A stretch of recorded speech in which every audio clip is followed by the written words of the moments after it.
With the general improvements in American society brought about by various factors such as marriage counseling, employment opportunities, and medical science, the number of children who are put up for adoption by their natural parents, abandoned, or orphaned are steadily declining.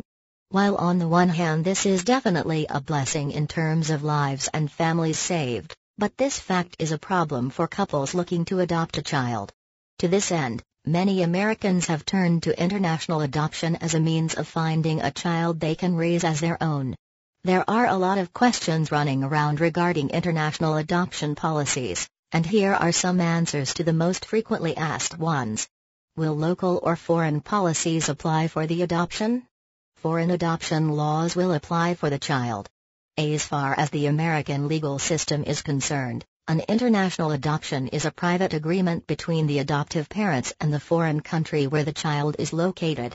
What are the pros and cons of international versus domestic adoption? The only real factor that favors international adoption is that it allows local adoptive parents an additional means of finding a child to adopt when there is a domestic shortage of potential candidates. Otherwise, the three factors of distance, citizenship issues, and having to follow foreign adoption policies often make international adoption more difficult. What are the most popular countries for child adoption? Probably because of media influence, there are two general types of countries which are prime candidates for U.S. citizens to seek an adoptive child. One is impoverished nations, and the other is post-war torn nations. In both of these cases, the usual accepted rationale is that the adopted children will be able to find a much higher quality of life in the United States than in their native homeland. What citizenship issues will arise from the adoption? Usually, the answer is none. The Child Citizenship Act of 2000 granted automatic U.S. citizenship to adopted foreign children, provided three factors are met. 1. At least one of the child's adoptive parents must be a U.S. citizen by birth or by naturalization. 2. The child must be under 18 years old. 3. All adoption procedures are finalized, legal, and binding. If all three factors are met, the child is granted immediate U.S. citizenship upon adoption. What about health concerns and foreign diseases? The adoptive child will have to undergo medical testing along with other procedures like vaccination before he or she can be brought to U.S. soil.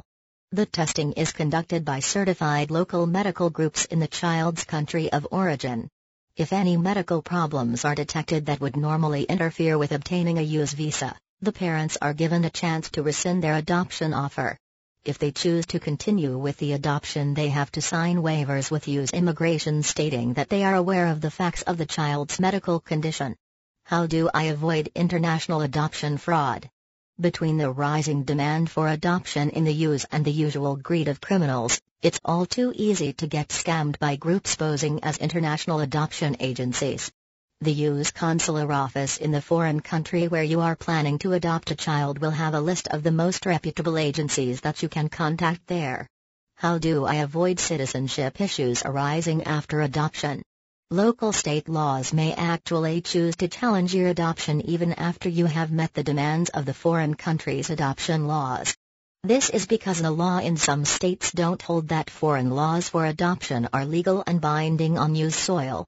Because of this, it is recommended that you perform a readoption once the child is on U.S. soil, this time following local state adoption policies.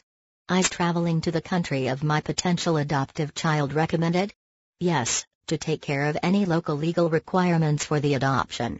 However, do this only if proper precautions have been taken. As stated earlier, some groups actually run scams, and given that the favored countries for adoption are impoverished or war-affected nations, the potential for criminal or terrorist activity from a scam group is high. Check with the U.S. consular office in that country before planning to head overseas to make sure that everything is legit.